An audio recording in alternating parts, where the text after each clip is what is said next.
Okay, says the Gemara. I'm starting because it's 7:30, and I believe in starting on time. Yeah, it is, really? We're holding Daf Yud Test today. And we're picking up from Yud Ches on the base. Any update from UPS? The Daf Yomi has started. I feel free to be Mavat the Torah, but you're going to be throwing away your Olam Haba. Okay, says the Gemara. Taner Rabbanan. We're holding 5 lines from the bottom of the Gemara. Taner Rabbanan. We had been discussing basically from the Yud Ches Amud Beis and the top over here in the Mishnah. We had started talking about the halacha of kavana that's required when eating various different types of food. We discussed very briefly. I'll review the halachas of Tumah and Tara. We're starting to discuss over here. And what we discussed was that you can have an avatuma, and avatuma touches something else that becomes a rishon, a sheni, all the way to revi, but only if the thing is vulnerable, susceptible to that tumah. So we basically said that only an adam and kalim, they're limited. They can only become an av and a rishon. Once they're a rishon min haTorah, they cannot become anything further than that. There's no such thing as a sheni l'tumah for a human being or for kalim. The only thing that can become a sheni min haTorah is ochal. Ochal and umashkin. Ochal and umashkin can become a sheni l'tumah. In fact, ochal and umashkin can become sheni, a shlishi, and a revi, but only if it is truma or hegdish, right? So regular food can become a sheni, not a shlishi. Truma can become a shlishi, not a revi, and hegdish can become even a revi. Hegdish, that's a revi, that then goes and touches other hegdish, doesn't do anything to it. Even the Rabbanan, it is literally the end of the line. Get off the train. There's nothing else going on after that. Okay, so with that sort of basic understanding, what we had said was that therefore eating food, the second din of the Mishnah was that when eating, when washing or when being tovel in the mikvah, it said in the Mishnah that you have to have kavanah. You have to have kavanah for the specific tahara that you're looking to do. Now again, you can have generic kavanah for tahara for everything, and that would work. But you have to, at minimum, you have to have kavanah. This is a din derabbanan. Min haTorah, the person falls into the mikvah, just like a French fry gets cooked when it falls into the oil and it doesn't need to think about what it wants to be. So too, you fall into the mikvah, you are tahar, as long as the mikvah is kosher. So too, when it comes to kavanah, min haTorah, you don't need it. Min derabbanan, they said, we want to be matzrich people to have kavanah. So therefore, if a person is going to the mikvah because they're tameh, in order to be able to eat, let's say chulin, we'll say in the Havamiyah of the Gemara over here, you need to have kavanah to be tahar for chulin. If a person is going to be eating meiser sheni, if a person is going to be eating truma, if a person is going to be eating hegdish, each one of those things has to be in their kavanah when they are dipping in the mikvah. Okay, says the Gemara, 5 lines from the bottom, Yud Ches Amud Beis Taner Rabbanan. Hanoitel yadav nischavin yadav tahiris. A person goes and washes his hands. Remember, what we had said was that if a person is eating chulin, let's say, for us, the Maskat of the Gemara before, either al taras hakodesh, or to make it simpler and more relevant for us, if a person is washing their hands to eat bread, which came out of the Gemara yesterday, at the end of the Gemara, that our Mishnah that is telling us that you're washing your hands for chulin is referring to Nahama talking about bread. And we discussed very briefly, I'll remind everyone, the reason why we even wash for bread, if the whole reason why you're washing is really only because of a din derabbanan, right? So there's a din derabbanan. The rabbis treat our hands like they're tameh. Min haTorah, you can't be partially tameh. You can't be tameh in a pinky. There's no such concept. With the rabbanan, our hands can become tameh. It stops at the wrist. And basically, the rest of your body could be technically tahor, while your hands are constantly considered tameh. So kohanim, specifically, were required to wash all the time. Why? Because if our hands have a status of a sheni l'tumah, well, then that can't make chulin tameh. Because again, ochlin umashkin that are chulin can only become a sheni. They cannot become a shlishi. So if my hands are a sheni and they touch food, it's fine, no big deal. So that's why I could pick up a fruit and just take a bite and eat it, no big deal. Whereas if I'm a Kohen and I want to eat truma, well, the truma can become tameh as a shlishi. So my hands, which are a sheni too, can make the truma a shlishi. So therefore, kohanim constantly needed to wash, right? So really, why do we wash for bread, right? So the reason why we wash for bread is really more to make it like a normal behavior to wash before eating, because that's what kohanim need to do. And when the Beis Hamikdash Mitzvah Hashem is built, we want to make it that it's not a crazy thing or a strange behavior that they have to become. What's the good English word? They have to become inundated, not inundated. Whatever they have. So it's more symbolic. No. Yes. For us, it's definitely. Well, it's, even in the times where even the kohanim weren't doing it to clean their hands, they were removing a tumah, right? So to basically make it to regulate people into that type of a behavior. Habituate. Thank you very much. The word was literally hanging on the tip of my tongue. There we go. So we, non-Kohanim, also wash our hands before we eat bread in order to make it like a normal behavior that everyone does. Now, why do we specifically choose bread? A Kohen would have to do this even before all types of food. Hey, you guys want someone's giving that? No? Okay, good. Want to make sure. We have to keep it straight because honestly, like, it's really important, and I think yeah. Listen, I hope that there's a fourth and a fifth row that like we're gonna have people shushing up and down the rows. Right? But with fruit, if the fruit, you said something with fruit, the fruit's wet. You're jumping. It's good. It's great. Good question. We'll get to it. Hopefully, we'll discuss it. Okay.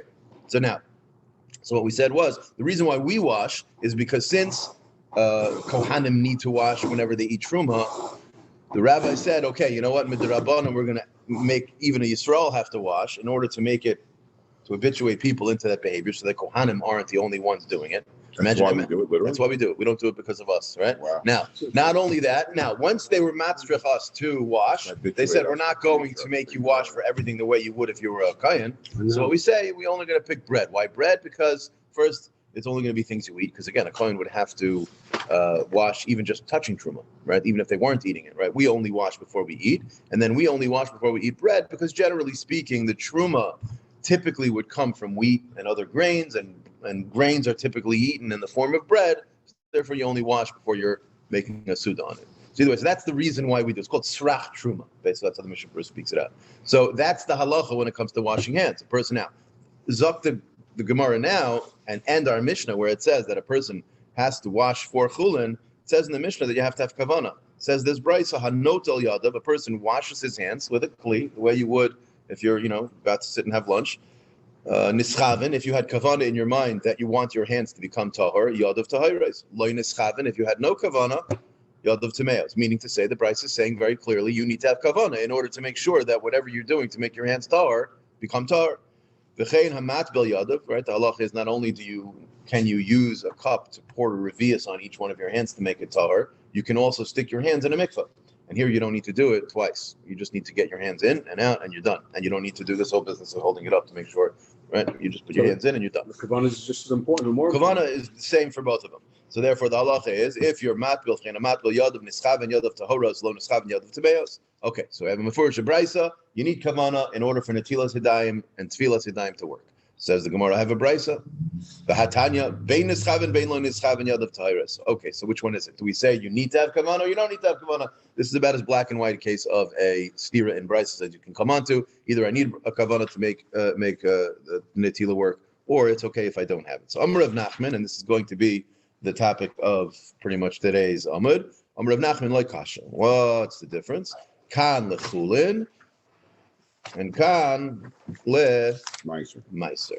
So what's the difference? He's differentiating between chulin and meiser in terms of kavana.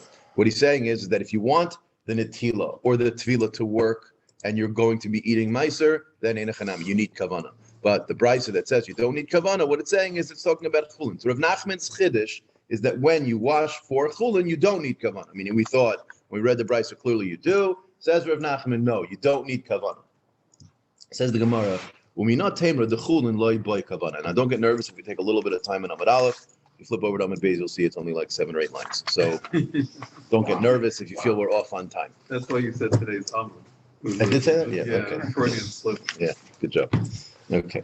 Uminat Tamer the chulin loy boy kavana. So what's the makar that Rav Nachman's the one who's putting this idea forth? Meaning really, the idea of differentiating between chulin and maser is not something that's particularly very obvious. Meaning if, for whatever reason, we hold that one needs to wash before eating chulin, then why would the rules of kavana not apply to it the same way it does by meiser? Meaning, yeah, you can make the argument, okay, one's holier than the other, so maybe when things are holier, you need more kavana. When things are less, that's very obvious. But it's not in the Mishnah, meaning for Rav Nachman to be mechadish that's something that we would want him to go find a makar somewhere, find a brisa, find the Mishnah that he could at least hang his idea on. So I asked the Gemara, Uminat Tamer the chulin loy boy kavana. So before we, should have a piece of paper here somewhere. There we go. Okay, so before we get into the Gemara's makar, we have to just go over a couple of things in Hilchos Mikvos. Okay, Mikvos is tons of fun, but it's just not something we think about. We just know there's a place called the mikvah. We take our kalim there. Our wives go there when they're in nida or when they're finished being in nida. So we go there also. or Shani Kippur, or if you Chassidus every day, or whatever it is. Yeah, there we go. Okay. Okay. So let's go over a couple of things. So the first things first, just an understanding. There are two types of what we call mikvahs. Okay, so you can have a mikvah that comes from rainwater, right, geshamim, or you can have a mikvah that comes from spring water. Okay, the basic difference is as follows, and this is like 101 hilchos mikvahs, like a dummy's guide. Yeah, I mean for the dummy. Yeah, so like this. Listen, the guys who made the dummies guide are very smart. But okay, so I don't know if they're smarter than the idiots or the idiots smarter than the dummies, but That's okay. a Talmud for dummies. Yeah, I have it. Is it yellow? I'm not surprised. yellow and black. They Yeah. know how much to dumb it down. Okay, To be a bestseller. not everyone's over here. Okay, so it says so like so. There's something called a mikvah that's make shamim, and there's a mikvah that is a ma'ayan. A ma'ayan is a spring. The general rule is that the requirements are lighter for a ma'ayan than they are for a mikvah, meaning a ma'ayan on its own works stronger than make shamim. So I'm not going to go through all of the halachas, because most of them I don't have clear, but the two parts that I know for sure we can speak about are the following. The general rule is that in order for a mikvah to be kosher, it has to have a shiur of mem saw, 40 saw. We've discussed this a little bit earlier as well. There's an amount that the mikvah has to contain. That amount of water, whatever 40 saw works out to be in current volumetric measurements, I don't know, but the point is if it has less than that, even just a one drop less than that, it might as well be swimming in your backyard in a pool. It's not a mikvah. Yeah. Now it needs 40 saw of a kosher mikvah. Now, beyond that, the water also has to be stationary. It can't be flowing for it to work as a mikvah of rainwater. So if I have rainwater in a mikvah and it's collecting and it's sort of flowing through a pipe or it's coming down some sort of an aqueduct, sticking my hands in there, that would not be considered sticking it in a mikvah, because that's rainwater, and rainwater can't be flowing. It has to be stationary. It can't be zoflin. It has to be what's called ashboirin. Ashboirin means stationary. We'll keep to the English to make it simple. So it has to be stationary. It cannot be flowing. Okay, so you have two requirements. One requirement is that it's got to be 40 saw. The other requirement is that it has to be stationary. If it's moving, it won't work. If it's less than 40 saw, it won't work. Those two requirements are not needed for the ma'ayan, for a spring. So if a person is hanging out in Yellowstone and he's shooting bear, or I don't know, whatever you do when you go to these types of places, yeah, all right, I don't know, you're a natural park, right? Yeah. So you go to these places, you have the springs, old geyser, is that what it's called? I forget, whatever. Old Faithful. Old Faithful, thank you. Yeah, so you're over there, you just bought a Coleman, whatever, and you want to stick it in to make sure you can use it. Can you use it in the mikvah? What if there's less than 40 saw? What if it's shooting up? No big deal. You stick it in, you're good to go.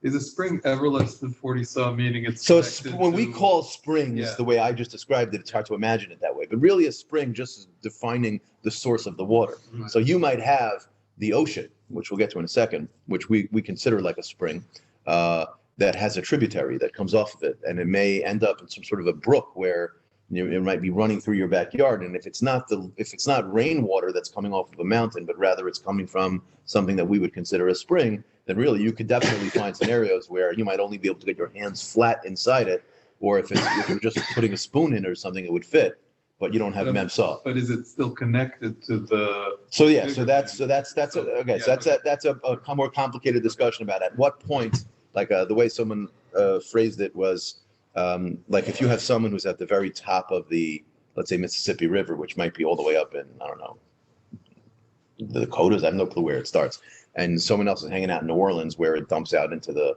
Gulf of Mexico, you're technically both part of the same river. So do we say that like you're both in the mikveh at the same time? Like there are halachas that happen afkamina if we consider that in the same.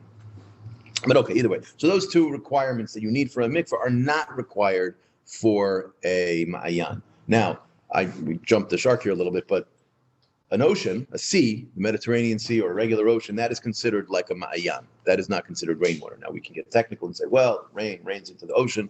We're not going to have that conversation. The point is that an ocean is considered a ma'ayan, meaning even though it has mem saw, it is considered a ma'ayan, which means even if one were to somehow use the ocean as a mikvah while it's moving, then it would work.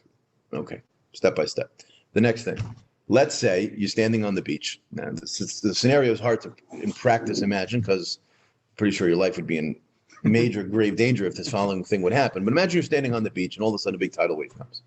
Okay, so the water's coming out of the ocean through the force of the wave, and it's big enough where the water, and again, I don't know if this is practically possible, so that's why it's a little bit difficult to imagine, but the water somehow comes out of the wave, and the wave has the arc of the crest of the wave, thank you, and then the top of the wave is coming down, and imagine it disconnects from the water. So I don't exactly know how the practical side of this thing works, but imagine the wave were to be disconnected from the ocean, and so the water is being shot out from the ocean. I can imagine it not maybe in a regular normal beachfront, but maybe if there's a funny way that the land is shaped, you can imagine that the water that's shooting out from the ocean might hit a rock or something like that and then shoot off and be disconnected from the water. And now you have, try to imagine just a collection of water that has 40 saw in it, and it's moving. Okay, so this is not considered mikveh water, right? It's ma'ayan. It's coming from the ocean. So you would think that it should be kosher, and that's what the din of the Mishnah. We're about to see a Mishnah in Mikvos that says if a person is standing on the beach who's tameh, and the water, the ocean kicks out a wave, and enough water is able to cover his body. That's why you need 40 saw, because a human being on average needs 40 saw to cover his body. Even though it's moving, we're going to say that works. And we're going to attempt to say that it works even if he wasn't standing there waiting for it to happen, meaning even if he had no kavana. Again, meaning Rav Nachman's whole point was you don't need kavana when using, washing your hands or going to the mikvah. This may be a raya to his idea, because we'll assume it's talking about chulin, and a man standing on the beach could become tahor by doing that. The Gemara is going to try to see if we can use this Mishnah as proof for Rav Nachman's din, or are we going to say it's not proof? The Gemara at the end is going to say it's not proof for a different reason. So let's read it inside. Ditnan. All right. So this Gemara says, how do I know that chulin does not require kavana and you can become tahor through using a mikvah or through using netilas yadayim that way? Ditnan, it says in the Mishnah in mikvos. Gal, a wave, shenitlash, that has become disconnected from the ocean the way I described it. Ubo arboim saw, and it has 40 saw. The Bach speaks out over here. Bo arboim saw, like I explained, just means you don't need it. Because again, if it's a spring, you don't need 40 saw. The reason why here is 40 saw is because since we're talking about getting a man tahor, a human man requires 40 saw. Just, it's a practical matter. If it doesn't have 40 saw, it's not going to cover his entire body. Ubo arboim saw v'nofal al ha'adam ve'al ha'kelim tahirin. What do you see? We're putting adam and kelim in the same breath. Kitani adam dumi the kelim. This is the Gemara already making an observation and saying, it says here that an adam and kelim are both going to be tahor. I'll say, ma kelim deloy mechavni. Kelim don't have das. They're not thinking about anything. So it must be that we'll say that the two things are similar. So too, af adam deloy mechavin, meaning to say that a man could become tahor even if he's not even realizing. He's facing not the ocean. He's facing, someone's taking a picture of him. He happens to be tameh.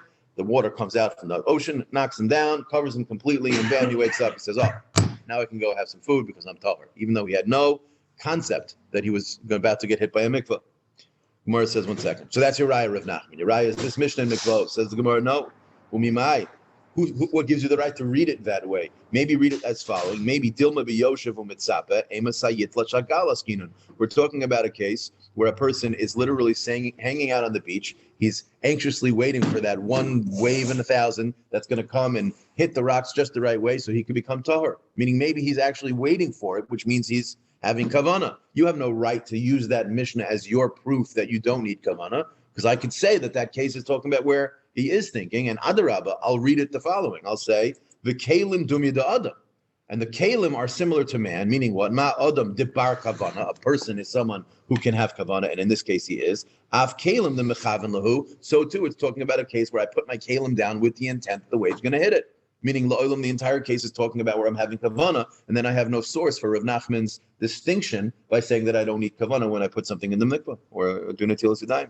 And v'chitema b'yoshev v'mitzape ma'ila memer. And if you'll tell me, 1 second, if that's your case, you're talking about you're going to be yotze, you're going to become tahor by standing by the ocean with kavana for it to come hit you. So you have kavana. What's the havamina that it shouldn't work? Now, Brenton, between me and you, if someone would have come to me and said to me without knowledge of the halachas, what do you think? Can you become tahor by standing by the ocean and having the ocean hit you? I would have said, wow, that's a tremendous chiddush. But that's mostly because I'm an Amoritz and I don't know the difference. But if you know the halachas of mikvos, you understand that, and it's a very unusual scenario, but in halacha, it's not missing anything. It has all of the requirements you need to become tahor. The only thing it was missing was das. Now you're telling me the cases where it has das. What's the chiddush? That's very obvious, says the Gemara. Sal kadai techamina. I would say no. I'll tell you what the chiddush is. Even there, why? I would have a havamina ligzar. That maybe we should say that despite the fact that min haTorah that mikvah works, that ma'ayan works, I might make a gzeira. What's the gzeira? The Gemara gives two suggestions of a possible gzeira, and in both scenarios, they wouldn't work min haTorah, and I might think that it's similar enough to our case of the wave that maybe one can make the mistake, and therefore we're going to make this an issa d'Rabbanan. So says the Gemara, what are the two cases? Ligzar dilma asi lemitbol bechadla shel kshamim. So just a little bit of again, just a refresher. So what did we say before? We said before that rainwater in this, if this was coming from the ocean, that's a spring. Imagine this was coming from somehow a wave pool that was collected from rainwater. This wouldn't work. Rainwater cannot work if it's moving. It's got to be stationary, and it's got to be 40 saw. So although this is 40 saw, this thing is moving. If this is moving, this wouldn't work. So I might think that this is really to a human being just standing on the beach. What's the difference between, let's say, a lake? A lake is all rainwater. I'm assuming, right? A lake is not it's runoff of a mountain or it's collected rainwater. So imagine you'd have, and again, there's no waves there, but imagine you'd have, I don't know, someone drops a big stone in, or there's a boat or whatever it is, and a wave gets kicked out of the lake. I'd be standing on the shores of the lake, and this exact same thing happens. I stick my clee on the ground. I say, hey, go hit that clee and make a tahor. On the lake, it doesn't work. Whereas in the ocean, it does work. I'm an Amoritz. I don't know the difference. I asked the rabbi. He said that works. If that works, the lake works. What's the difference between a lake and an ocean? Salt? What does salt have to do with a mikvah? Nothing. So it's easy for a person to confuse the two scenarios, and therefore you might have a havamina that if a lake isn't going to work, maybe we should say midrabanan, we're not going to allow you to rely on the mikvah of the ocean. Kamash Malan, our Mishnah, would then have a real reason to be talking and teaching me the Chiddush, because otherwise I wouldn't have known this. A lake is not a mayan. I mean, I'm trying to get our. I'm trying. Okay. I'm using it. Okay. I'm using it as an example. Right. I'm not 100% sure. Lake might be a mayan. Could be it's mayan because it could be we define it that way. Yeah. Kavana means you have to say bracha. What does kavana mean? Kavana means you're having intent, similar to the way like is a bracha kavana like. No, a bracha would. Think of it this way: a bracha is what we say before we do an act. Right. You could do that without any kavana. So you don't need to make a bracha, man. Yeah, you could be standing on your phone and make a shot. Thinking, yeah. Got it. Yeah, exactly. Okay. So inami, what's the other gzeira? Nigzar Roshin atu kipin. So this is actually, so instead of jumping to my maybe poor example of a lake, but rushing to another example of rainwater, let's talk about the wave itself. The wave itself is going to work only when it's disconnected and the head of the wave hits. Why? Because that's hitting the ground. And the mikvah is on the ground when it's hitting. Or I'm standing on the ground and it hits me. I'm standing on the ground. However, what about inside the crest of the wave? What if I'm standing under, like Kelly Slater, the famous surfer, yeah? So I'm standing under there and I want my coffee cup to become taller. So I take my Tameh coffee cup and I stick it up into the wave. So the wave is flying over my head. I take it and I stick it up. So here, what do you mean? It's a ma'ayan. It should work, right? It's moving and that's not a problem. It doesn't need, even if it has memsa, who cares? It should be a kosher mikvah. It should work. So the halach is that doesn't work. Kamash Malan, our Mishnah telling us that we don't make the gzeira, meaning waiting for the water to hit me on the ground, that's good. Sticking it up in the air, that doesn't work. I might think make a gzeira that make that usher, because maybe I'll think if that's mutter, maybe even this is mutter and this is not mutter. Sticking it up into the wave is not mutter. We'll get to it in a second. Says the Gemara. Kamash Malon Deloy Gazrinan. Ask the Gemara, Umina Tamer Deloy Matbilin Bekipin. Why not? Why can't you shove it inside? It sounds like it's a great mikvah. Says the Graisa, Detanya Matbilin Beroshin, Vein Matbilin Bekipin. Lefi She'ain Matbilin Ba'avir. We don't do mikvahs Ba'avir. Rashi over here says, Shaloi Umra Toira Mikvah Shal Avir Letvila. Rashi says, I don't know what Rashi's really adding here, but the Mefarshim sort of read into Rashi the following interesting Lumdisha Chakira, which is what part of the mikvah is actually doing the tahara when we talk about a mikvah. So they try to say that in Rashi, it's not just simply the water. What's happening is it's by being on the ground, it's a combination of the ground with the water. It's by being encapsulated inside some sort of a fixture almost. So standing on the ground means you're fixed. So it's the water in combination with that, whereas if it's just in the air, that won't work. There's another chakir that they discuss in Hilchos Mikvos, which is which part of the process is one actually becoming tahor in? Is it when they're in the water immersed, or is it exiting the mikvah once you have been immersed that the tahara process happens? So they bring rayas either way. They talk about the lashon of tovel v'sheretz biyada, which is the phrase we always hear. It's like a person who doesn't do tshuva. He's like he goes into a mikveh, but he's still holding onto the sheretz. Well, really, technically, when you go into the mikveh still holding the sheretz, that's not a problem. Meaning, it's really more an issue of tovel v'sheretz biyada when you go out. Meaning, it's if you hold that the tahara process is only happening as you go out. There's no tahara happening while you're in. Everything you're doing while you're in the mikveh would be just like a hechsher to the leaving, so the dicking and the dumping and the this and that, all that, very important, wonderful Kabbalistic things, but in the end of the day, you're not affecting the tahara, it seems, until you actually come out, right? So if that's the case, it could be the lashon of Tov Sheretz that needs to change. But either way, what's relevant for us over here is the reason why I can't stick a kli up into the wave will be because that's not called a mikveh. A mikveh needs to be on the ground. That's called an avir. She says that doesn't work. Those are two different things, though. One is you're going into the physical body, going into a mikvah, and then you're talking about toveling something. So Well, toveling something I'm just thinking because it's impractical for me to jump up into a wave. Yeah, that's the only reason why I'm making the distinction. But I'm saying Rashi's point is that if it's in the air, that's not called a mikvah. I don't even understand. What does that have to do with anything? Sticking, Because the wave is The wave is over you. You're standing on the ground. The kli water is not from the air. Yeah. I mean, you can Water start from the asking. ocean, right? It's just the question. Yeah, no, I understand. But the understanding is that a mikveh, in order for it to be kosher, it needs to be On the ground. connected to the ground in some way.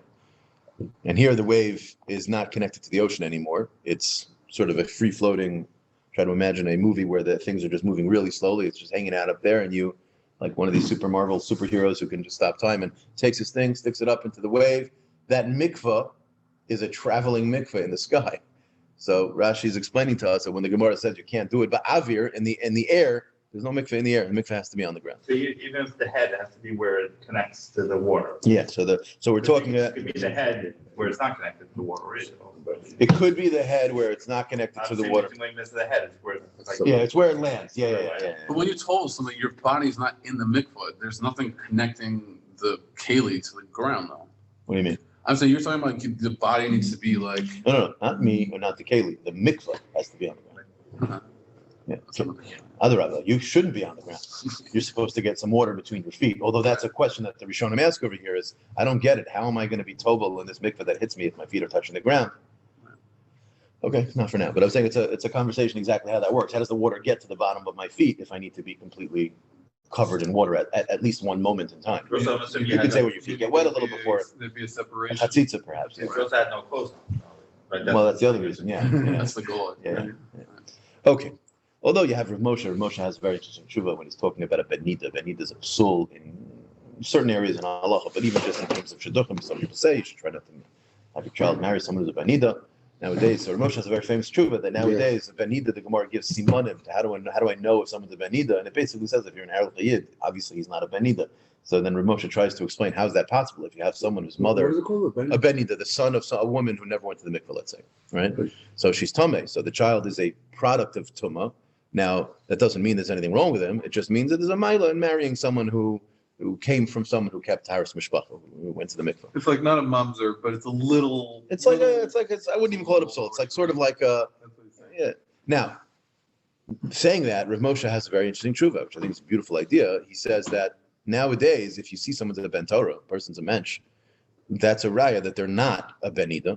He says, because the Gemara says, how do you know if someone's a benida? It gives a list of certain qualities, not nice qualities. And if you see someone clearly doesn't have them, you know he's not a benida. But then Rav Moshe is trying to, how do I fix that with the reality? How did his mother go to the mikveh? Let's say his mother's completely irreligious, never spent one night in the mikveh. How is it possible that he's not a product of benida? So Rav Moshe goes through a couple of scenarios where it's possible she inadvertently went into the mikveh. How? She went into the ocean. She took a swim. Certain opinions, you can combine this with that. And then he asks, well, what if she's not wearing a bathing suit? She has to actually wearing a bathing suit. She's wearing a bathing suit. It's a chatzitza. So he says that's not true. Midirabanan, it's certainly a chatzitza, a bathing suit. Midarais, it's not a chatzitza because a chatzitza is only when it's rove of the body and you're makbid that you don't want it there, but a person's, whatever. We're not there yet, but sticking pins in your hair would be the same thing. A similar idea. But again, we're obviously makbid on all of the dinim derabanan and all of the hanagas and the minhagim, but min haTorah, chatzitza, is only if you really don't want it there. Ruba And it doesn't get wet. Yeah, it doesn't get wet. Gets wet. Yeah, 100%. A lot of dinim. Is it Ger ben Nida, or do we say that? I'm not sure. I don't think so. I don't think so. Yeah. Yeah, no. That has its own. Okay, says the Gemara. Okay, says the Gemara. Okay, so that's our first attempt to try to prove that Rav Nachman has a good source. And in the end of the day, we just spent a lot of time talking about we have no raya. But in the process, we learned a lot about Hilchos Mikvos, which there are no Gemaras on Hilchos Mikvos. So that's really a nice thing when you can come across Mishnah Mikvos and actually see a Gemara that gets to discuss it. It's not like Baba Kama that has 120 daf on how to figure out halachas of Nezikin. Here we're finally learning a little bit of those halachas. So what did we learn? Yesterday we learned Para, we learned Bikurim, now we're learning Machshirin. Let's see what else we got. We just learned Mikvos. Arabian? Where did we learn before this came up? The Mikvos? I mean, it's all over the place. And it's disparate throughout Shas because there is no Gemara on it. And you have many Mishnayos and Mikvos. Yeah. Okay. Continues the Gemara. Ella, we're going to come from a different brisa. A different Mishnah. Ella meha d'tnan. Now we're jumping from Mikvos to Machshirin. Machshirin is the idea that we said before that food can become tameh. In order for food to become tameh, it has to first become wet at some point. It does not need to be wet while it's becoming tameh, but it has to have become wet at one point after it was disconnected from the ground. So let's say you have a fruit on a tree, it gets wet all the time when it rains. That does not make it susceptible to tumah. Once it falls off the tree, if it's dry, it's not susceptible to tumah. If I'm tameh and I pick up a fruit that's not wet, it has not yet been wet, it can't become tameh. Once it becomes wet one time after it falls off the tree, it's mukhshar. It's prepared for tumah. It's susceptible, vulnerable to tumah. Now, if I'm tameh and I'm at a level of tumah that transfers tumah, let's say I'm a rishon, I can make the food a sheni. Because it's wet? But not because it's wet now, because once it gets wet, that's an halacha called machshir, and it's called mukshir l'tumah. It needs to get wet once. But if it's dry, it falls off a tree, I'm a rishon and I touch it, it's not, No. not No. It has to first get wet. Now it has to get wet with one of 7 liquids. 7 liquids are water, honey, oil, blood, milk. Water, honey, oil, blood, milk. Spit?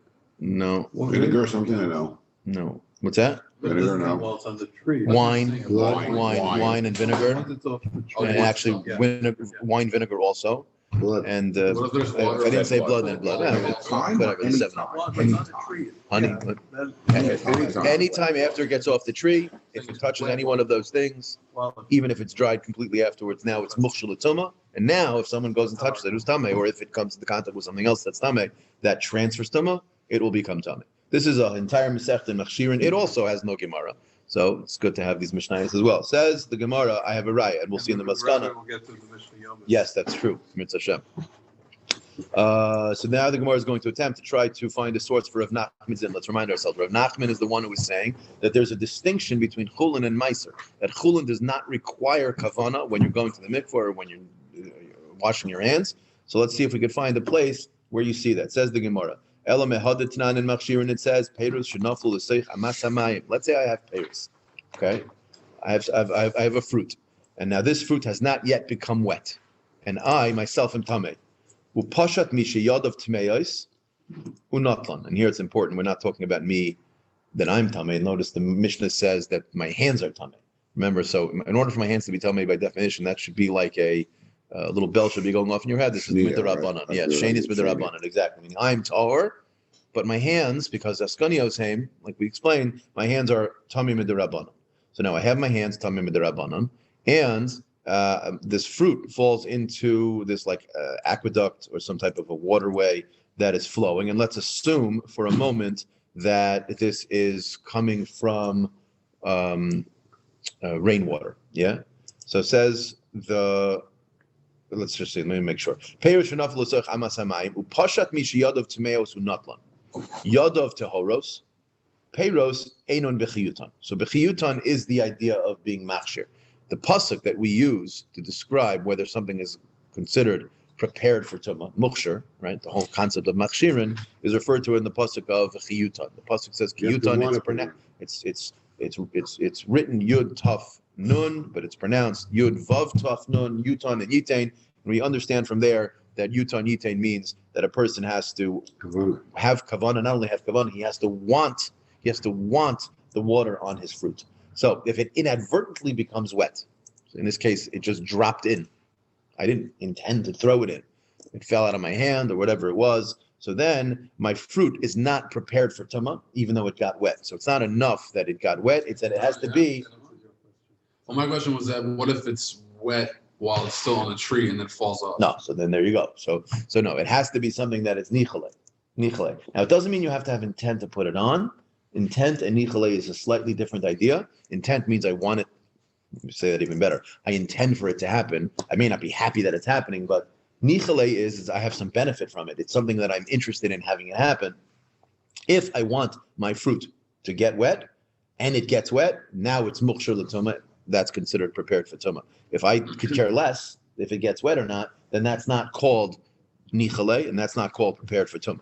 However, when it comes to becoming tahor for my hands, it says over here that what did I do? I went down to pick up my fruit. I wasn't going and dunking my hands in the water in order to make my hands tahor. I was just going to pick up my fruit. And yet it says over here that even though I had no intent on making my hands tahor, my hands become tahor. So now, meaning the Mishnah is coming to teach me really more for the Makshirin element of it, but we're going to extrapolate from the Mishnah the part of it where it's telling me that my hands become tahor no matter what. So let's read it inside again. Says the Mishnah, my fruit falls into this aqueduct. And my hands going to pick it up to go grab my fruit. Yadav tahoros, my hands are tahor. Why? I didn't have any kavana. That's the right of Rav Nachman. Uperos, Einon b'chiyutan, and my peiros are not going to become tamei if something comes into contact with it. Why? Because you need me to be wanting the water on the fruit. The im b'shvil sheyutzchu yadav. But if I stuck my hands in order to actually clean them, most we shouldn't learn this to mean in order to make them tahor. Then not only yadav tahoros, which I didn't even need to have the kavana, but then the peiros harein b'chiyutan, the peiros are now susceptible to tumah. They're considered mukshal tumah. Now, why is that? Because since I went and stuck my hand in to go intentionally get the fruit. I'm sorry. Since I stuck my hand in order to become tahor, it comes out, the way Rashi speaks it out, that I'm happy now that my fruit fell in. Because had the fruit not fallen in, I wouldn't be sticking my hands into the mikvah. The Rishonim and Achronim have a big difficulty with this Rashi because the way Rashi explains the Gemara, Do it for fruit. I'm still not doing it meaning I still don't, meaning I could always just walk over to a sink and wash my hands there. What do I need this for? So, don't want the fruit to, don't care, right? But Rashi called that's called already enough of a nichale. It's enough of a nichale. You want to wash. Since I want to wash, and the only reason why I'm now washing is because I'm going to get my fruit, which is in the bottom of this aqueduct. It comes out that that's already considered enough nichale. That's enough happiness or enough. You didn't wash to get the fruit. You washed to get the wash. Yes, but had the fruit not fallen in, I would not be currently getting my hands Who tahor. is that? What do you mean? He didn't say that. In bishvil sheyutzchu yadav. So I stuck my hands in. You want to wash. You just want to wash. It's enough that you wanted to wash that makes the fruit.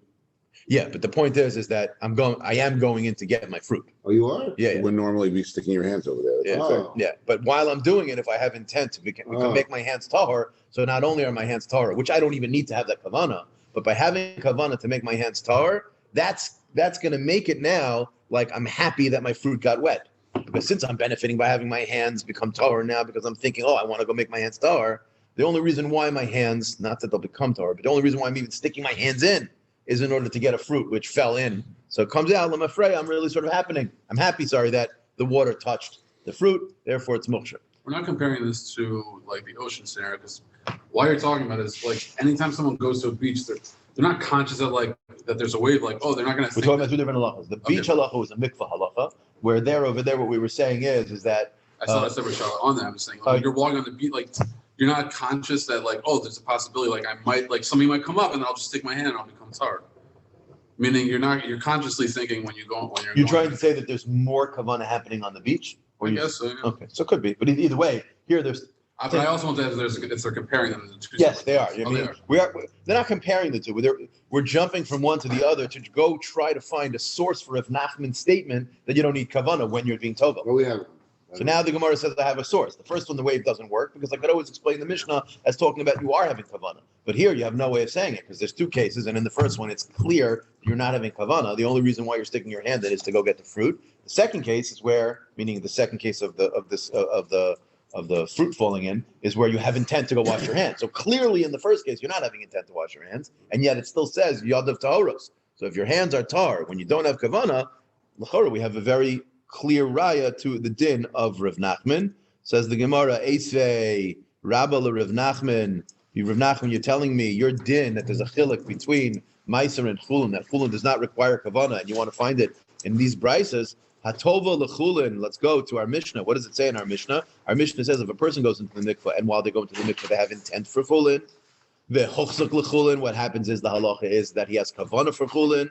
Aser lemeiser. If he has specific kavana for chulin, chulin is good, but he can't eat meiser. Ask the Gemara. L'charav hochzuk in like hochzuk lo. It's mashma that it's only if you have proactive kavana while you're dipping for chulin that it'll work for chulin. So isn't that a raya keneged Rav Nachman, about as blatant as you can get? Says the Gemara, no. Hachi kamer. This is the way you read the Mishnah. Afal pisha hochzak lechulin asar lemeiser. Meaning, what we mean to say is we're really teaching the chiddush about meiser. The chiddush by chulin is really not the chiddush. The point of the statement of the Mishnah is to teach you that if you went in and you had kavana for chulin, that does not work on the meiser. But we're not actually saying you need to have kavana on chulin for chulin. It's just that it won't work for meiser. But Ein Chanami Rav Nachman will say that if you don't have kavana when you're dipping for chulin, it's going to be good because again, chulin does not require kavan. Okay, let's take a breath. I want to make sure that we're not just flying through this Gemara and we're not, getting what's going on over here at least to the best of our ability. Remember, Rav Nachman was being mechalik between two brises. In one brise, it was mashma that when you go to the mikvah or when you know till yadayim for chulin, you need kavana. And another brise says you don't need kavana. Rav Nachman, to answer that stira, wanted to say it's very simple. When you need it, that's for all of the other holy things, meiser, truma, hegdish. Chulin, non-holy items, non-holy foods, you do not need to have kavana as long as you wash your hands or you go to the mikvah. Even if you're thinking about the Yankees, it doesn't make a difference. You're yotze, you're tahor, you're good to go. Now we're trying to find the source for that. We tried to find one from the wave. Turned out the wave case is not, could be either way, and therefore there's no proof in that one. Now we're running to a different case where the fruit falls into the water, where there it's pretty black and white that you can become tahor without having any kavana, which would support Rav Nachman, which means we're very good. And at this stage of the Gemara, Rabbah, Rav Nachman's associate, is trying to figure out, is that really what you're saying really a good idea? Meaning, just tell me that chulin doesn't require kavana. He's going to try to bring two questions from our Mishnah. The first one we just read, the Mishnah says very clearly that if you dip in the mikvah with the intent for chulin, it works for chulin, it doesn't work for meiser, but it works for chulin. It's mashma that if you didn't have kavana, it wouldn't work. Says Rav Nachman, no. That's not what it means. What it means is that when you had kavana for chulin, it won't work for meiser. But in the chanam, even if you didn't have kavana for chulin, it would work for chulin as well. But anyone can eat chulin. I know there's a stringency, right? That's the whole thing. You don't need kavana, you don't even need to wash, because I thought anyone, even someone that's so that's what we discussed at the outset. We could be discussing a simple case where we're just talking about what's referred to as the Prussian. Prussian are people who are makbid, they're a little firmer than the rest of us, and they want to eat their chulin al taharas hakodesh, meaning with a level of tahara. Or you could be talking about bread. We're talking about just a regular normal din of washing for bread. Washing for bread, you need, meaning halach l'maisa, we're going to see in Maskana, just so you know, when you wash for bread and you're washing your hands, you're supposed to have kavana, that I'm doing this to become tahor. I'm doing this to make my hands tahor. Meaning every time you go to wash, which, you should do. The bracha though, I share if no, the bracha is the bracha you need to make on the mitzvah of washing. Right, but bracha gives you intent. It helps you have kavana. Yes, of course. Yeah. Listen, the rabbis always said, at first when they said have kavana, you don't need brachas. Then the rabbis came along and said make a bracha. And then the rabbis came along and said the brachas people are not having kavana. So then I say shame. You can put your bracha. I got it. They're all just doing it. You're 100% right to get us into the right mindset. So then we're doing it. We're having kavana. What about coming from base level? We were washing. A similar idea. It's not for food. But it really no bracha, definitely no bracha. You're supposed to wash your hands in a base oval When you leave. I know you don't When make you a do bracha, but I'm just saying you have to have. Oh, when the dead body's in the cemetery. I got it. Cemetery, right? Okay, got it. You have to have kavana that you're going to put in. You always should have kavana, but it's not with the Evan. You're fine. With the Evan, you don't. Okay, so says the Gemara. Well, again, Rabbah is trying to knock on Rav Nachman's idea that chulin does not require kavana when you go to the mikvah. So the first question was the one we just mentioned from our Mishnah, and Rav Nachman pushed it away. Eisvei, another one Rabbah is asking. Eisvei tava v'lo hochzuk, it says in our Mishnah that if you went into the mikvah and v'lo hochzuk, you didn't have any kavana, it said in the Mishnah ki'ilu lo taval, it's mashma. It's like you weren't toval at all, and this l'chora is about as clear as day. It's mashma that if you didn't have kavana, it doesn't work. It's mashma that's going on everything, chula and everything. Right. My love, ki'ilu lo taval klal, meaning isn't that the simple read in the Mishnah? Says Rav Nachman lo. Ki'ilu lo tova lemaser. Now this sounds like a big dochak. This sounds like a very difficult How does he learn reading the this? Mishnah. Aval tova lechulin, he says it works. So Rav Nachman's basically saying, you're right, I read the Mishnah, it's a little bit difficult. I'm reading it that way. I'm gonna pretend there's a parentheses and it means only for all of the things beyond chulin, but chulin itself, it's considered a good tefillah. Says Rava, who savar? Rabba is now speaking sort of to himself. Who savar dachi kamat chilek? This answer of Rav Nachman is really not a good answer. And Rabba at first thought that Rav Nachman's just being sort of stubborn in his read of the Mishnah to support his distinction between chulin and meiser. However, Nofak, he went out, and he searched, V'ashkach, and he found the Tanya Brisa. He found a separate Brisa, and in that Brisa it says very clearly, Tava v'lo hochzak, a person goes to the mikvah, it doesn't have any kavana whatsoever, Asr l'maser, mutar l'chulin. So you see, chulin does not require kavana. Now you'll ask, did Rav Nachman not know this Brisa? Could this Brisa not have just simply answered the whole kasha from the beginning? Of course, maybe Rav Nachman didn't know the Brisa, but either way, at this point, It's very common. oh yeah. I'm just pointing out from the Shak entire the Gemara, the Amoraim, they could have just answered right from the outset. We're not what's it? No, it's a Brisa. But we wanted to learn a little bit about Shiur, we wanted to learn a little bit about They knew all the Mishnayos by heart, but they didn't know all Brises, the Brisa by Toseftas, heart. I mean, the original question was on the tefillah, not on tefillah. Yeah, but it's kosher, meaning if I don't need to have kavana for when I go to the mikvah, and certainly when I'm doing the tefillah. But you are correct. Okay, so that is really more or less, not the end of it, but the end of the discussion of Rav Nachman. Says the Gemara, Amar Rabbi Lazar. Rabbi Lazar says the following: Tavel ve'Allah. A person goes to the mikvah, and here it's not in the words of the Gemara, but I'm just going to fill it in from the Rishonim. Tavel ve'Allah. You went into the mikvah and you had generic das of tahara. You didn't have any specific das. You just said, I'm going into the mikvah and I want to become tahar. You didn't say for chulin, you didn't think in your head for meiser, you didn't think for truma or hegdish or whatever it is. But you went in and you had a generic das, but not specific for any one of the tumas, any one of the taharas that you want to eat. So machsich atzmo lechol ma sheyirtza, he can, even after he gets out of the mikvah, retroactively, and the Turi Evan speaks out because of breira. Raise your hand if you don't know what breira is. I remember Brera. Okay, you know what breira is. So breira is the idea.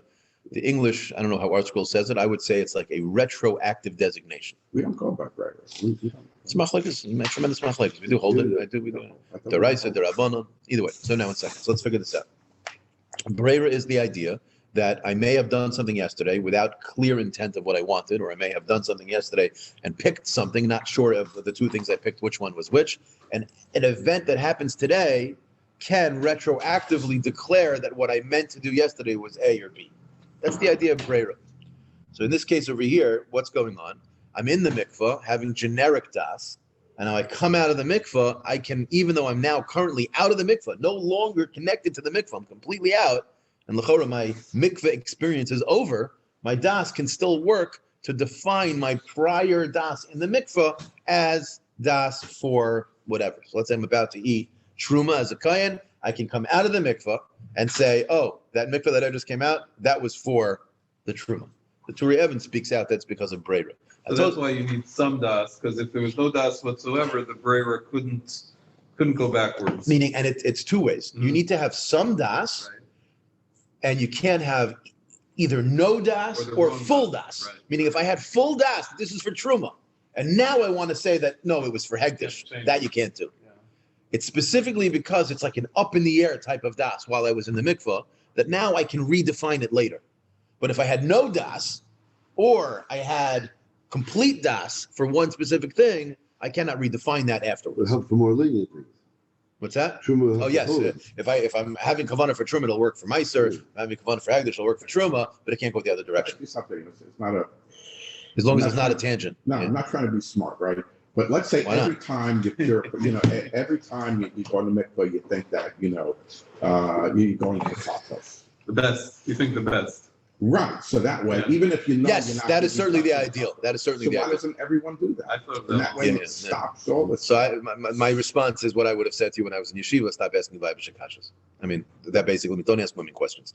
You're asking me how come Reuven's They ox have to be fell into smart, Shimon's that's why. board? They have to be smart. No. I'll give you a real answer. I'm being smart every time. No, they have to be smart. He's saying, I mean, you're They have to think. why would someone Who's do the Talmud something Chacham like worse when it's just as easy to do something better? But we're gonna, from now on, you know, you're gonna think. Now that you learned it, So you're you gonna do it. So you do. What about the guy? What about that guy driving the bus? Most guys don't know the. And they're going to come to Common. They're going to come to Reb Common of the 5 towns. And Reb Common, this is what happened. I'm an idiot. I That's right. went to the mikvah, I don't know what to do. What's the halacha? I'm gonna say in the future, think. Yes, 100%. They want to 100%. walk over today, though. But they not to know. What do I do now? Can I eat? Can I not eat? Oh, yeah, okay, all right, now I get it. Okay. So that's why it's a Vibe Shakasha. Nothing wrong with Vibe Shakasha. They're very good questions. It's like asking, I don't know. What happens if I let my ox out and it went and gored your cow? And I go to the rabbi, and the rabbi says, what were you doing? Letting the ox out of the cow? I'm like, I don't care. Do I have to pay him? Do I not have to pay him? That's the halacha. Yeah, okay. Says the Gemara. So what is Rabbi Elazar really telling me over here? He's saying a tremendous chiddush. He's saying that I can redefine. Now, if all he's saying is yesh breira, it's really not that big of a chiddush. Meaning breira is breira. That works. I think there's a chiddush here in mikvah. What is he saying? He's saying that, and Tosha speaks this out a little bit in a very small Tosha. He says, I still have to have some drops of water on me. Mm-hmm. Even though I am not in the mikveh anymore, I'm completely out of the mikveh. My body is not standing in the mikveh anymore. I still got to be wet. It can't be like a week later, I'm like, oh, I want some of that truma. Hey, remember when I went to the mikveh last week? That doesn't work. You have to have still some, and this is a very similar halacha, by the way, when we make brachas, when we wash our hands. There's a mitzvah to make brachas, what's referred to as over la'asiyasan, which means we really try to make the bracha on a mitzvah before you do the mitzvah, right? That's why we turn the esrog over, make the bracha, and then we turn it over again so that the bracha is happening before the mitzvah. We always try to do that. How do you do that? By netilas yadayim. You don't make the bracha before and then wash. You first wash and then make the bracha. So one of the ways we do that is by washing our hands and not drying them yet, make the bracha, and then dry them so that the finishing off of the mitzvah is still happening after the bracha is done, that you could be mekayim both, because you can't make the bracha beforehand because your hands are tamei. That would make sense to make the bracha then. Yeah? Similar idea over here, that they're still a little wet. This is called, I can still be considered part of my tahara process. It's almost like it almost sounds a little bit like the tahara of the mikvah doesn't happen until you dry yourself off, until you're truly done with the entire mikvah process, which I think is a little bit of a chiddush. But either way, says the Gemara. And maybe those that say that wouldn't say you need the original partial kavanah. Could be. Meaning, connected. I don't want to get complicated, but I'll just say one quick thing. Those that say that this is working because of breira say that Tosas doesn't learn that way. This idea of Tosas, which I think is what you're saying. Okay.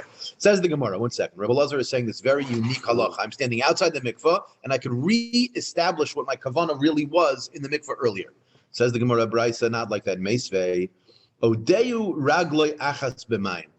Let's say one of my feet are still standing in the mikvah. Huchzik l'davar kal, maslik atzmoi l'davar chamer. So let's say I'm still standing there, and while I was in the mikvah, I thought, hey, I'm going to have meiser sheni when I get out. That's what this mikvah visit is for. But my foot is still in the mikvah, even though I'm not submersed in the mikvah. And now I change my mind and I want to expand it to even include, let's say, truma. It works. However, Allah, once I am completely out, my foot is now out of the mikvah, shuv einoi machzik, once I have my original intent, I can now no longer expand it. I mean, even if you select, isn't that what it's there? Yeah, but that's the whole point. The Gemara is asking a kasha. This is a mitzvah. Rabbi Elazar said a halacha. If I come out of the mikvah, let's say use Tosfos, I'm still a little wet, I can redefine what my kavanah was. Here's mashma. Here's mashma. Not like that. That's exactly the point. Ask the Gemara. It's a mitzvah. It's a kasha. I have a brisa that says if I'm standing in the mikvah, then I can completely redefine it because I'm still technically in the mikvah. Whereas once I step out, Allah, once I'm out, then shuv einai machzik. Even it. So it seems like a blatant kasha. My love einai machzik klal. It's mashma here, meaning even if I had generic das while I was in, the exact case of Rebbe Elazar, that now that I'm standing outside, I cannot retroactively redefine what I wanted this mikvah to work for, which would be a kasha on Rebbe Elazar. Gemara says, look, that's not a right. Maybe you'll read the brisa as follows. What does it mean when it says that I'm standing in the mikvah oideyu afal pisha chuchsuk, even though I had specific das? Once I'm standing in the mikvah, let's say I had specific das for meiser sheni. I can now make that truma. Because I'm standing there. Upgraded. Allah, once I step out, then im loy huchzik, if I have only had generic das, machzik, I can expand it, which would consistently work with Rebbe Elazar. Whereas v'im huchzik, but if I had specific das, like for my Sheni, and now I'm outside. Well, and this will fit, by the way, with Breira much more than Tosfos. Breira works if my das was generic. Breira cannot work retroactively if my das was very specific.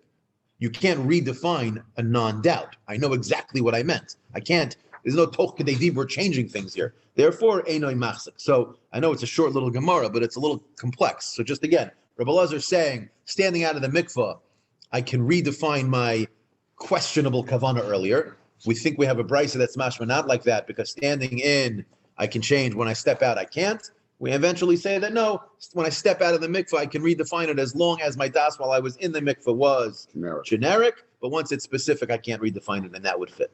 Okay. That's So why when you started, you said, I'm with stam das. Stam das, yeah. That's what you said. Yeah. What I'm calling generic das, yeah. Meaning, das for tahara, but without a specific thing. And remember, our Mishnah teaches us midrabanan. Have a great day. Sorry, it's a slow moving on, but yeah. I'll send it to you, yeah. The library of where you I posted forgot it. to send you the link, yeah. It's fine. I'll send you Once you have it, then I know where you posted it every day. Have a great day. Me too. Says the Gemara. Rabbi 537, right? 537. Okay, good. I just want to say publicly in front of everyone over here, can we just acknowledge how much of an addition Cal has been?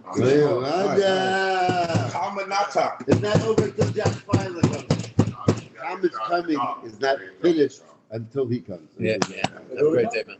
Jack's finally, that is his brother-in-law. Best friend. What is his best friend? He's best friend with my brother-in-law. Cal and Josh Calvin in the initial Shiur. And like I was there for a hot moment. Oh, Josh only here for a short time? It was a very short time because he moved in already in like. Oh, yeah? 7. I don't know, I like it very much, that's what I remember. Okay, so what does the Bryce over here say? Have a great day. The Bryce just told us, the one that we were asking on Rabbi Elazar, but the other half of the Bryce said, if I'm still standing in the mikvah, then even if I had specific das, let's say I went in, I'm standing in the mikvah, I want this to work for Truma. And now I still got 1 foot in, and now I'm like, you know what, I would like to have some hegdish. It works, even though I'm no longer in the mikvah. So the question is, how does that work? Meaning we were just assuming that works, but how does that work? I'm not in the mikveh anymore. Meaning if I need, but my whole body's not, let's say, subsumed in the mikveh. So we have to sort of wrap our heads around what exactly mechanism-wise is actually happening to make that work. So that's what the Gemara is going to deal with now. Man tana oideyu ragli achas b'mayim. Who is the tana who holds that leaving 1 foot inside the mikveh will work to allow my kavana to work? Says the Gemara, Amar Reb Padas. Reb Padas says, I'll tell you who it is. Reb Yehuda. It's the Tana Reb Yehuda. Now, where do we see Reb Yehuda's opinion that we're going to assume what he says there is the same thing he's saying over here? And again, just to keep it simple, we're going to see that Reb Yehuda is going to be of the opinion that on some level we combine the water of the mikveh with the water on my body. That's really what we're looking to say over here. If I can combine the water in the mikveh with the water on my body, then you could say that even with 1 foot in the mikveh, the water on my body is considered part of the water in the mikveh, and my das should work. If you don't combine the water on my body with the water in the mikveh, then the fact that my foot's in the mikveh is irrelevant because the water on my body is not connected to it. I'm got a foot in the mikveh. What does that have to do with my kavanah? So it says like this. The Mishnah says, another Mishnah in mikvahs, mikvah shenimdad. You have a mikvah that was measured and very specifically measured exact. And again, we're talking here about a rainwater mikvah. It requires 40 saw in order for it to be tar, and it has exactly 40 saw. If someone were to blow on the water and get 1 drop out of the mikvah, and the mikvah becomes puzzle. Says the Mishnah, v'yardu shnayim, 2 people go in, v'tovlu zeh achar zeh, Reuven goes in, and then Shimon follows him up.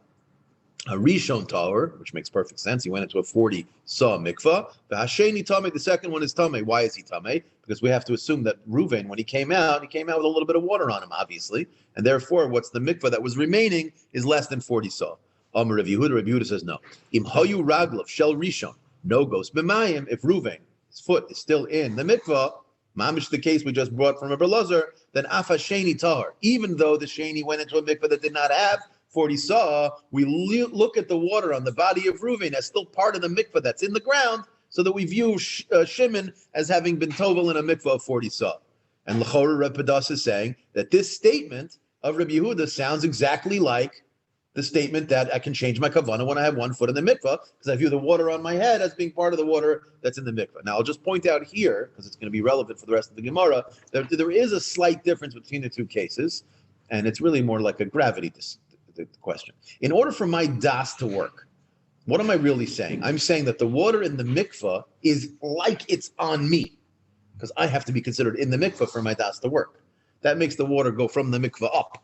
Whereas what really is we just said here is that the water on the body goes back into the mikvah to make the sheni have a 40 saw mikvah. No. So there is a slight difference between the two. We'll get to in a minute. Says Rav Nachman, Amar Rabba bar Afua, the machlokes, this machlokes between Rabbi Yehuda and the Chachamim, about 1 foot in, whether we say that the second guy is tamei or tahor, meaning do we say the water combines or doesn't combine, that machlokes is b'malas de Rabbanan, is only true, they're only discussing it, if what we're discussing is using this mikvah to be metaher someone who is only tamei mid Rabbanan, similar to like our case where you need kavana. Because remember, the entire requirement for kavana is only a din Rabbanan. Min Torah kavana is irrelevant, right? You're tahor anyways. And all we're discussing here is accomplishing that the tumah de Rabbanan that we created that doesn't come out without kavana needs to go away. Well, for that, we'll say that the Rabbi Yehuda and the Chachamim are arguing, meaning only there will Rabbi Yehuda say his din. But of course, on a deraisa level, Rabbi Yehuda will agree that this whole tricky mechanism of getting the water to combine won't work.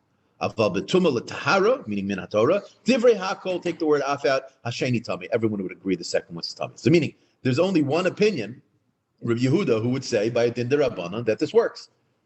V'hainu the Rabbi Padas. That would then make sense to say when Rabbi Padas said, who's the person who is the Tana of the Brisa that says that I can change my kavana when I have 1 foot in? That's Rabbi Yehuda. Why? Because what's that case? Kavana. Kavana is the Rabbanan. Rabbi Yehuda is the only one who says that I can combine the water by a din Rabbanan. The Chachamim would argue with that, and so it makes sense to say I'm going to pick a side in that machlekes because there are actually sides to pick. However, Ikeda Amri, there are those that say that no. What's this machlekes Rabbi Yehuda and the Chachamim? By deraisa. Meaning, Amar Rav Nachman, Amar Rabba bar Afua, a different way to learn. Machlokas mituma l'tahara. They're actually arguing meikar adin even by tumas deraisa. Meaning that the Chachamim and Rabbi Yehuda are arguing about whether the water combines their mechuber even by a din Torah. Aval b'malus derabanan divrei hakol afasheni Torah. Even the Chachamim will be maskim, which means by dinim derabanan there's no machlekes. Which means when I ask who's the Tana to choose that it's Rabbi Yehuda, that's not really true. It's both Rabbi Yehuda and the Chachamim because they both would agree that by dinim derabanan we treat the second guy as tahor, because he's going into a mikvah that still has the water from the first guy combining with the mikvah water itself. Upliga the Rebbe Padas, in which case this Ikeda Amri does not work with Rebbe Padas, saying that it's Rebbe Yehuda. But okay, so just pause. What are we saying? Two dinim, both cases seem to be describing, do we combine the water on the body with the water in the mikvah by din derabanan?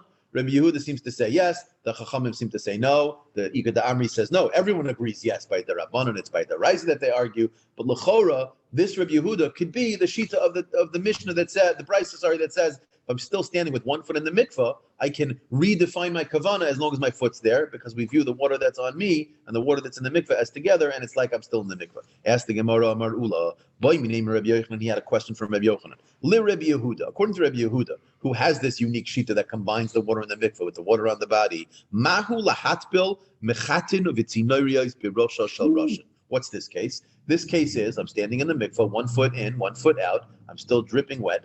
And now I have a small little like a needle, like something I would sew with or something like that I need for food or whatever it is, or I need to use it. It became tamei, it's a kli. It's tamei. I don't want to be matayir it. So I don't know. He's got a pool of water in his clavicle or something like that, where I could take it, I could drop it in. It gets completely submerged, or on his head, whatever it is. I can find in his hair, whatever it is, and it's going to be surrounded by enough water that this water is going to, completely cover it. There'll be no chatzitzas. I'm going to be matayir it.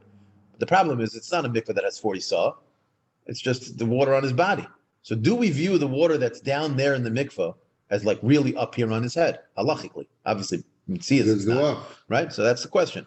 God achis islay Rabbi Yehuda, God asik leslay.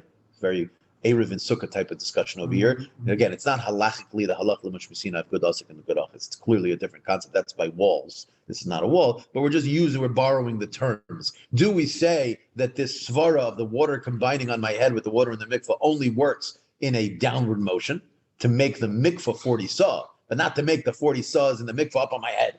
Or no, Odilma go to asik nomi islay, meaning the question is, and again, here it's spoken out in the Gemara, but this question really is a question, is the Tana of that Mishnah Rabbi Yehuda earlier? Because what's that case? The case of changing my kavana in order for me to change my kavana when I have 1 foot in, the only way it would work is if we consider the water in the mikvah up on my head, because now I'm in the mikvah.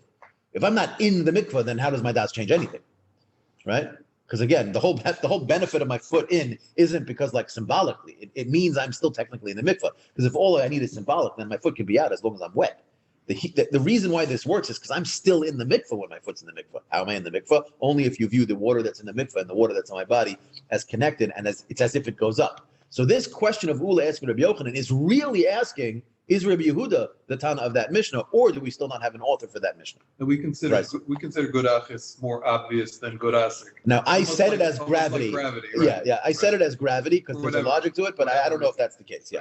But it helps you remember. Yes. at least. Yeah. So Amar Leh, he says, what do you mean? Rabbi Yochanan says, I have a brisa, Tanisua. This is very obvious. What do you mean? Shalosh gemamios benachal. I have 3 pits, 3 bars. Someone's trying to get it? I'm going to hold. I think it's the construction guys. Oh, I researched, a saw is 2 liters. A saw is 12 liters. one second. I'm going to cut you for a second. These are the construction guys? It was it was the chair guys. Oh, if it was, they would make a lot of noise. Then I would say, let's go back there. But it's not. So what were you going to say? A Banquet saw chair. is 12 liters, so a mikvah 40 saw is Any 480. if you want In case you want the. Yeah, I'm not good. I'm an American. Talk to me in gallons. A liter is like a soda bottle, so we have a picture. Oh, so okay, so yeah, okay. No, not 40 soda, 480 soda bottles. Oh my gosh, yeah, okay, Yeah. that's plenty. Yeah, 40 40 saw is not a small amount. So Okay, 1 saw is 12 soda bottles. okay. Says the Gemara. So again, the question is, does Rav Yehuda's din go up and down or only down? Related to Nisua, it's a Mishnah. It's a brisa. Sorry, it's a brisa also in Mikvos. Shalosh gemamios benachal. Let's say I have 3 bars, 3 pits on the side of a hill, a hillside. Yeah. So try to imagine that we have rainwater coming down from the top of a mountain or top of a hill, snow or whatever it is that's melting, and so now it's filling up each one of these pits. Okay. Ha'elyona, ha'tachtona, ve'ha'emtsoyos. It has a top one, a middle one, and a bottom one, or a top one, a bottom one, and a middle one. Yeah. So now, ha'elyona, the first one the water hits, ve'ha'tachtona, the last one the water hits, shall esrim saw. Each one of them are 20 saw, meaning each one of them are not kosher as a mikvah. V'ha'emtsoyos, and the middle one shall arboim saw is a kosher mikvah. And there's like a tiny little aqueduct or something that connects them. So try to imagine you have 3 separate pools. The first pool is only 20 saw, not a kosher mikvah. The last one is a 20 saw, it's not a kosher mikvah. But in between them and connected to them by a stream of water on top is a chardla shel kshamim, which we said earlier, the chardlas itself would not work as a mikvah. Because again, rainwater cannot be moving. It has to be stationary and it wouldn't have mem saw. But here, it's connecting it. So we can almost view it like the veins of this. Is this like 3 separate mikvahs? A puzzle one, a kosher one, and a puzzle one? Or do we have 3 kosher mikvahs? Really 1 kosher mikvah, and they're connected with these sort of pipes. So this is the case. Now, what does it say? The halacha is, Rabbi Yehuda Omer, Meir Haya Omer. He's referring to his chaver, Reb Meir. Reb Meir would say, and the implication here in this brisa is that he would agree, matbil be'elyona. You can be tovel in the top one. Now, being tovel in the bottom one, you could say that is working with this concept of god achis, that the kosher mikvah that's in the middle, the gravity, it goes down to the next one. So therefore, the water from the 40 saw that's connected to the 20 saw, it's like you really have 60 saw and you're good to go. Tell me that I can go jump into the 20, dip a cleat into the top one, that would be requiring saying god asik. So you see Rabbi Yehuda here says that works because that's what Reb Meir holds. Right? So therefore, let us be poshet the shaila, the Rabbi Yehuda, when he said his din, would agree even going up, which would then mean that who is the Tana of our Mishnah or that brisa? It's Rabbi Yehuda and maybe Rabbi Meir also. I mean, it could be Rabbi Yehuda and Rabbi Meir. Rabbi Meir would agree to this concept in Allah. I mean, we don't know what he says in other areas, but if the entire premise of the foot in the mikvah working for kavana is that the water goes up, Rabbi Meir and Rabbi Yehuda could both work. Right? I asked the Gemara of Hatanya, how can you tell me that that's the case for Rabbi Yehuda? We asked Shaila if Rabbi Yehuda would say that. I have a brisa where again the first brisa it's not Mukach Rabbi Yehuda said it. He says Rabbi Meir says it, and he doesn't seem to argue. So it's not a glaring proof that Rabbi Yehuda agrees. We don't have proof that he doesn't. However, now we ask the Gemara of Hatanya. Ula is just responding, I guess. Rabbi Yehuda Omer. Rabbi Yehuda says Meir Haya Omer. Same type of brisa. However, here's a little more specific. Matbil be'elyona. Rabbi Meir holds it goes up. I say only the bottom one, not the top. Meaning, Ula's question, the answer is I only hold it works, which would mean what? You can't be the. Rabbi Yehuda can't be the Mishnah, can't be the Brisa, because he doesn't hold it goes up. So Amar Lei, he said back to him, I guess Ula said back to him, or Rabbi Yochanan said back to him, Eat Tanya Tanya. Okay, you have a Brisa, so clearly that's the answer. I thought I had a Brisa. You have a better Brisa. Your Brisa is more clear that Rabbi Yehuda would only work going down, not work going up, which means you'll have to say that the Tan of that Brisa must be Rav Meir, because he's the only one who actually says the water would go up. But okay, Adkan Hilchos Mikvaos. We also say by Sukkah that Gurachis is more obvious than Gurasik. It's So I'm general. not sure. Yeah, is that true? Yeah, I'm not sure. I'm not sure. I think so. I mean, they're both halachah which we see now. So, Are we starting? But Are we I don't starting? think it goes there's any quickly. distinction, So it said in the Mishnah. It said in the Mishnah that the last case of the Mishnah was talking about tumas medrus. Tumas medrus is the idea that, and it's an ava tuma. Tumas medrus is if you have a nida zav zava mitzora, nida zav zava mitzora. Yes. No, I forgot the other one. There's another one also that the tumah that they have is also if they put their weight on something, either they mishkav, moshe, they sit on something, they lie on something. Not about Kerry. No, not a Balkari. It's a nida zav zava yoledas, woman who gives birth, and also a mitzora. Okay, so the Mishnah says that if I'm tovel lechulin, I'm huchzik lechulin, and then it continues talking about tumas medrus. It says in the medrus halacha was that we just want to read it inside, make sure we're looking at the same thing here. So it said in the Mishnah, the last case, big day amaretz medrus leprushin. If I'm borrowing the clothing of an amaretz and I'm a parush, so then the halacha is that even though he tells me that his wife is not an ida, I have to be choshet that she was an ida and she sat on it, and therefore the clothing are tameh, and they're an avatuma, and therefore they're matama other things. So if I'm makbid on my food to not let it become tameh, then I have to be careful. I have to be tovel on a mikvah.